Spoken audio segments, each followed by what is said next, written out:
et bienvenue, merci infiniment d'être là aujourd'hui. Aujourd'hui, je vous présente un deuxième type de café de ma nouvelle organisation des vidéos YouTube qui est le café serré. Et donc le café serré, c'est tout ce qui est autour de l'organisation, des habitudes, du passage à l'action, du fait de transformer les idées qu'on a et qu'on a développées en quelque chose de concret. Ça va être aussi les choses du coup autour de tout ce qui est carrière, puisque je suis une artiste indépendante, carrière artistique, carrière créative, ce genre de choses-là.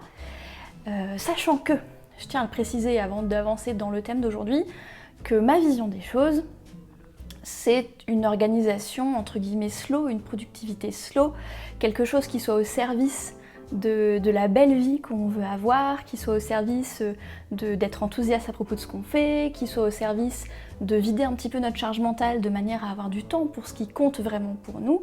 Mon objectif avec ces vidéos café serré n'est absolument pas de promouvoir la rentabilité à tout prix du temps ou de promouvoir la productivité à tout prix, c'est pas comme ça que je vois les choses.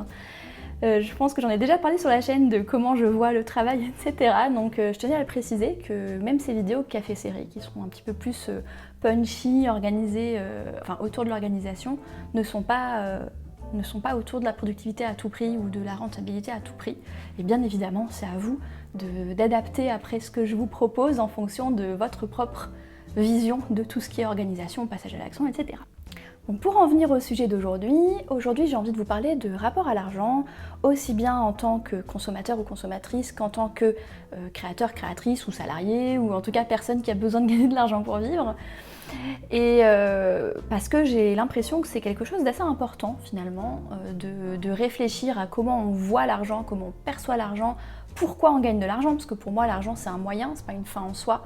Je fais partie des gens qui croient que non, gagner plein d'argent, avoir plein de promotions et avoir une grosse maison et je sais pas quoi, c'est pas forcément ça qui rend heureux en soi. Donc c'est vrai que moi quand j'ai commencé à pratiquer la simplicité, je me suis demandé mais déjà, du coup qu'est-ce qui rend heureux ? Et ensuite, du coup, quelle est la place de l'argent dans ma vie ? Sachant qu'on vit dans une société marchande et que malheureusement, même si moi j'aimerais bien faire comme Henri David Thoreau, aller m'installer dans la forêt, être complètement indépendante et ne plus avoir besoin de faire partie du circuit économique, malheureusement pour l'immense majorité d'entre nous, c'est pas possible. Donc du coup, sachant qu'on est obligé de composer avec l'argent, aussi bien pour en gagner, et puis du coup pouvoir produire des choses qui nous intéressent, etc. Voilà, gagner de l'argent, c'est un moyen de faire des choses. Mais aussi par rapport au fait de comment on veut le dépenser. Vu que c'est quelque chose de nécessaire dans la société, je me suis beaucoup posé la question de la place que j'avais envie de donner à l'argent dans ma vie. Et j'avais envie de vous en parler aujourd'hui parce que c'est pas forcément une question qu'on se pose, déjà parce que le sujet de l'argent c'est un petit peu tabou dans la société française, et ensuite parce que je pense que beaucoup d'entre nous, et moi y compris, on a tendance à voir l'argent comme quelque chose qu'on subit. C'est-à-dire qu'on est bien obligé de travailler pour gagner de l'argent, on est bien obligé d'avoir de l'argent pour vivre, et on vit ça comme une espèce d'obligation. Et on pense pas à remettre cette qualité de conscience par rapport à l'argent en question, comme dirait Schopenhauer. Sauf que l'argent, c'est comme n'importe quelle autre chose dans la vie, il y a la réalité, qui est la société marchande, et qu'effectivement on est obligé de gagner de l'argent et d'en dépenser pour pouvoir vivre et pour pouvoir remplir nos besoins matériels, etc. Mais d'un autre côté, il y a aussi comment nous on choisit de le percevoir, et comment notre perception de l'argent peut changer finalement notre mode de vie, nos choix de vie, etc. Et donc moi, mon objectif dans toute cette réflexion-là, c'est d'avoir un rapport à l'argent qui soit en accord avec mes valeurs et qui me permette d'incarner pleinement qui je suis. Donc en tant que consommatrice, ça veut dire quoi ? Je pense que ça on en a beaucoup parlé, on en a notamment parlé dans les vidéos de l'opération porte-monnaie zippé, j'en ai pas mal parlé sur le podcast Simplicité où je parlais de tout ça justement, de simplicité et de slow.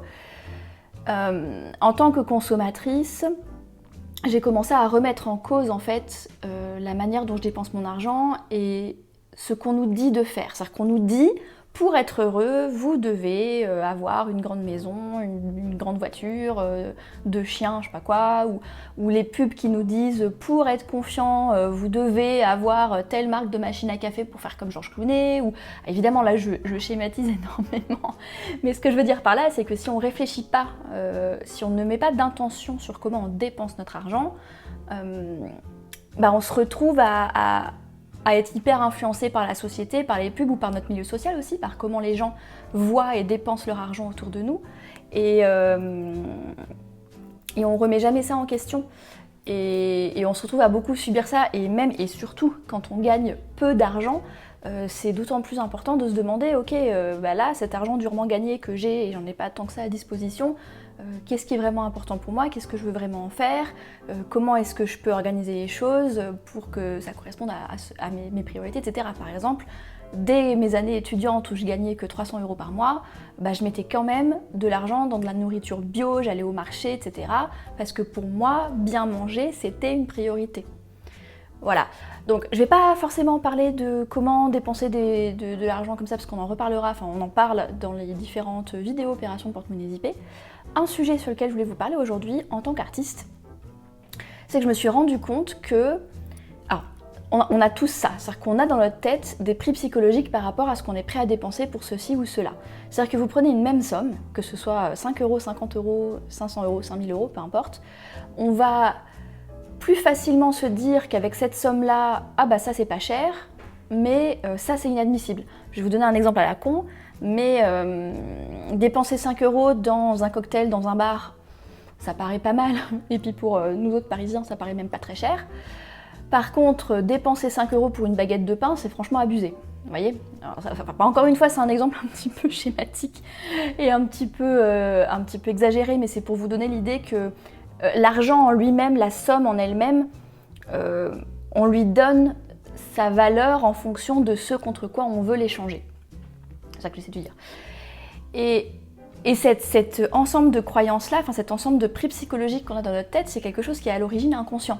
Ça dépend des revenus qu'on a jusqu'à maintenant. C'est-à-dire que pour quelqu'un qui gagne beaucoup d'argent, je me rappelle d'une discussion qu'on a eue sur un Discord à propos de poubelles à 100 €. Et bien pour cette personne, mettre 100 € dans une poubelle, ça paraît complètement inenvisageable, mais 100 € pour une poubelle, mais ça va pas la tête. Et puis d'autres personnes qui gagnent beaucoup d'argent vont même pas y penser. Ils vont aller dans un magasin de déco, vont trouver la poubelle jolie, ils vont l'acheter, ça leur vient même pas à l'idée. Donc c'est vrai que le niveau de revenu a un impact là-dessus, mais il n'y a pas que ça. Et c'est un peu de ça dont je voulais parler aujourd'hui, c'est par exemple, donc, moi en tant qu'artiste, je me suis beaucoup formée gratuitement. C'est-à-dire que j'ai beaucoup regardé des vidéos YouTube, des tutos d'aquarelle, même par rapport au fait d'essayer de gagner de l'argent avec mon art, j'ai beaucoup suivi de contenu qui est gratuit en fait, qui me donne des conseils, des blogs, des vidéos, des podcasts, peu importe. Et au bout d'un moment en fait, tout ce contenu gratuit qu'on consomme, il y a une limite. C'est-à-dire qu'il y a un moment où j'arrivais plus à apprendre quelque chose d'intéressant pour moi, c'était pas assez personnalisé pour moi, je ressentais que là, si je voulais avancer, il me fallait autre chose, mais j'avais cette espèce de blocage psychologique de me dire que c'était une mauvaise dépense pour moi, que c'était pas bien, vraiment un jugement moral, on en revient à la qualité de conscience, à l'état d'esprit, que c'était pas bien de mettre de l'argent dans des cours d'aquarelle payants, dans, mettons peut-être un cours je sais pas, d'e-commerce ou de marketing, ou un cours de développement personnel, ou de payer du coaching, des choses comme ça, où j'avais vraiment une idée que dépenser ça pour moi-même, c'était pas bien. Parce que, oh mais c'est cher, quoi, un cours d'aquarelle qui coûte 80 € ou 200 €, c'est un cours hyper complet, pour des vidéos sur internet, mais qu'est-ce que c'est que ça, nanana. Et en fait, ce blocage-là m'empêchait d'avoir accès à des connaissances, des compétences, des formations dont j'avais besoin pour m'améliorer, dont j'avais besoin pour avancer sur mon chemin. Et c'est là que, ce que j'avais envie de vous dire par rapport à ça, c'est de réfléchir à votre vision de l'argent et à en quoi ça vous sert à vous. Parce que moi, ma vision de l'argent, c'est que c'est un carburant. C'est un moyen qui nous permet d'obtenir ce dont on a besoin. Donc, évidemment, ça va être en priorité le toit, la nourriture, les machins, les trucs. Mais c'est aussi ce dont on a besoin dans notre vie. Par exemple, partir en vacances. On a besoin à un moment de se déconnecter du quotidien, on a besoin de se changer d'air et du coup, on va mettre de l'argent dans des vacances. Et pour beaucoup d'entre nous, c'est considéré comme totalement normal. Mais il y a d'autres choses comme ça dont on pourrait avoir besoin, mais socialement peut-être les gens autour de nous n'ont jamais investi dedans, ou même socialement les gens autour de nous ont fait un renvoi négatif de ça. Je sais que par exemple dans ma famille j'ai quelqu'un qui est beaucoup plus ouverte que moi là-dessus depuis beaucoup plus longtemps et qui a jamais hésité à se payer des stages, des formations sur des sujets qui l'intéressent, pour se développer elle, son bien-être, sa santé, etc. mais aussi pour développer des choses qu'elle avait envie de développer. Et j'ai ce souvenir dans mon adolescence et tout, d'autres personnes autour de nous qui disaient elle se fait avoir, elle gaspille son argent, ça va pas du tout, c'est inconscient. Et du coup, tout ça, ça va participer à une vision qu'on va avoir de l'argent. Donc là, je suis pas en train de vous dire qu'il faut absolument payer des formations, des PDF, des machins, des trucs pour vous améliorer. Peut-être que vous, là où vous en êtes dans votre vie et ce que vous voulez faire dans votre vie, c'est pas un besoin que vous avez. Et de toute manière, cette vidéo-là n'a pas pour but de vous faire adopter ma vision de l'argent. Cette vidéo a pour but de vous inciter à questionner votre propre vision de l'argent et ce que vous considérez comme être une bonne dépense, une mauvaise dépense, etc. Et dans quelle mesure ça vous empêche ou pas d'accéder à des choses dont vous avez besoin. Et donc moi, en tant que consommatrice, j'ai fait évoluer mon rapport à l'argent parce que je me suis rendu compte que justement, je m'empêchais d'accéder à des choses dont j'avais besoin et que je pouvais me permettre de m'offrir, juste parce que j'avais cette vision psychologique des choses. Et quand j'ai commencé à me payer des cours d'aquarelle par des professionnels qui expliquent tout dans le détail, etc., ma pratique a d'un seul coup explosé. Pareil dans l'écriture, quand j'ai commencé à me payer des ateliers d'écriture, des choses comme ça, ma pratique de l'écriture a explosé. Donc voilà, c'était ça que j'avais envie de vous dire par rapport à l'argent en tant que consommatrice. Et maintenant, cette question de rapport à l'argent et justement du jugement moral qu'on va mettre sur différentes choses, c'est évidemment aussi hyper important pour l'argent qu'on gagne. Donc quand on est salarié, c'est dans quelle mesure on pense qu'on mérite une augmentation qui va avoir un impact sur si on ose la réclamer ou pas. Et que là, c'est bien connu, une des raisons pour lesquelles il y a une différence de salaire entre les hommes et les femmes, c'est que les hommes hésitent beaucoup moins à demander des augmentations. Et pourquoi? Alors là, encore une fois, je vais un peu simplifier parce que je suis pas psy, mais je pense que socialement, c'est en partie lié au fait que les hommes, ils ont été élevés dans un truc où c'est ok de réclamer, où ils le méritent, où s'ils font bien leur travail, il n'y a pas de raison qu'ils aient pas d'augmentation, alors que les femmes ont vachement plus été élevées dans l'idée qu'il faut rester humble, qu'il faut pas réclamer, qu'il faut pas déranger, que de toute façon si on fait un bon travail ce sera reconnu et que l'augmentation tombera du ciel. Spoiler, dans la plupart des entreprises c'est pas le cas. Et que du coup quand on n'ose pas demander et versus quelqu'un qui ose demander, celui qui ose demander il a son augmentation, celui qui ose pas demander il a pas son augmentation, et au fil des années ça crée un écart de salaire. Donc ça c'est un exemple de comment notre mentalité, notre état d'esprit autour de l'argent, autour du salaire, de si on mérite ou pas, etc. peut avoir un véritable impact sur l'argent qu'on gagne en fait. Et par rapport à tout ça, moi je me suis beaucoup intéressée à ça en tant qu'indépendante évidemment, parce que dès qu'on sort du salariat et que c'est à nous-mêmes de gagner notre propre argent, d'oser poser des prix sur quelque chose. J'ai récemment ouvert ma petite boutique, j'ai fait un soft launch, j'en ai pas trop parlé parce que pour l'instant il y a très peu de produits dessus, mais j'ai quand même fait une expérimentation de lancement et j'ai eu énormément de mal à choisir le prix que j'allais mettre sur ce que je fais. Parce qu'il n'y a pas de grille de prix, il n'y a pas d'employeur qui me dit oui tu vaux tel salaire ou oui ton produit il vaut tel argent. Et quand on est face à nous-mêmes comme ça, en tant qu'indépendant, à devoir fixer des prix sur nos services, sur nos œuvres artistiques, sur notre travail, par exemple, moi fixer un prix sur mes nouvelles de fiction que je mets sur ma boutique, c'est super dur parce que oui, en même temps, en e-book, il y a des gens qui mettent des bouquins, des romans entiers à 99 centimes, et en même temps, j'ai passé beaucoup de temps à écrire cette nouvelle, et en même temps, les gens, ils vont la lire en une demi-heure, 3/4 d'heure. Enfin, et puis, quel prix on met sur un travail artistique que j'ai fait par plaisir aussi. Donc voilà, ça rejoint plein de sujets différents, surtout quand on parle d'art et de mettre un prix sur l'art, mais tous ces sujets-là sont liés à un état d'esprit vis-à-vis de l'argent. Est-ce qu'on est légitime à demander de l'argent? Quelle est notre valeur finalement? On en revient à se poser des questions sur sa propre valeur et sur ce qu'on apporte au monde, puisque dans la société marchande, une des manières de mesurer la valeur qu'on apporte, c'est par le prix que les gens sont prêts à payer. C'est pas la seule manière, et moi cette vision-là des choses, je ne suis que partiellement d'accord avec, parce qu'il y a plein de métiers qui sont essentiels à la société qui sont très mal payés, mais l'argent est une manière de concrétiser la valeur qu'on apporte, et c'est super difficile quand on est indépendant, quand on est seul face à son e-shop et qu'on met nous-mêmes le prix dedans, c'est hyper dur de sélectionner le bon prix. Et donc par rapport à ça, j'ai beaucoup étudié ce que les Américains appellent le money mindset. Alors le money mindset, c'est quand justement on commence à lire des choses sur créer sa propre carrière, devenir indépendant, etc. C'est des trucs qui reviennent énormément. Et le bouquin le plus ancien, qui est un petit peu la base de tout le développement personnel autour de tout ça aujourd'hui, c'est Napoleon Hill qui a écrit Réfléchissez et devenez riche. Il a écrit ça dans les années 1930. Et quelque part, il parle de ce mindset de l'abondance et de ce mindset, de cet état d'esprit, pardon, je parle en anglais, cet état d'esprit autour de l'argent et de comment notre vision du monde autour de l'argent, notre vision des choses autour de l'argent peut changer concrètement l'argent qu'on gagne.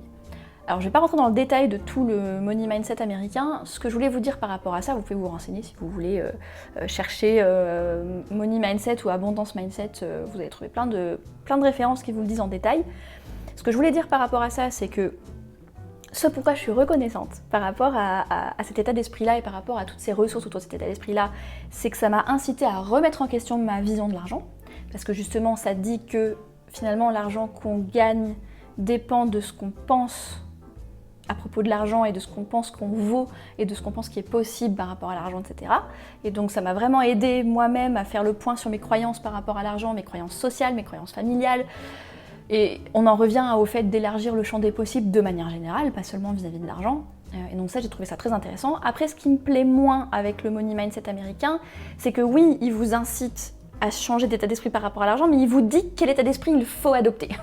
Et c'est là où moi je suis moins d'accord. Parce que si vous suivez un petit peu les contenus que je produis, vous savez que je répète régulièrement qu'il n'y a pas de recette magique et que pour moi c'est à soi-même de définir les valeurs qui sont importantes pour nous, c'est à nous-mêmes de définir comment on a envie de voir le monde. Et je pars du principe, j'aime pas du tout qu'on me dise comment penser en fait, et je pars du principe que c'est à nous de décider comment on veut penser, comment on veut voir le monde, et en l'occurrence pour le sujet d'aujourd'hui, comment on veut voir l'argent. Et voilà, donc là pour moi c'est la limite du money mindset américain, c'est qu'il vous dit comment voir l'argent. Il faut le voir comme de l'abondance. Si on pense que gagner de l'argent c'est facile, ce sera facile de gagner de l'argent, des choses comme ça. Et moi je trouve que c'est un petit peu réducteur dans le sens où je vais vous dire mon avis sur le money mindset américain, vous avez le droit de pas être d'accord. Mais donc c'est un mindset en fait infini sur lequel est basé le capitalisme moderne, qui est l'idée que les ressources sont infinies.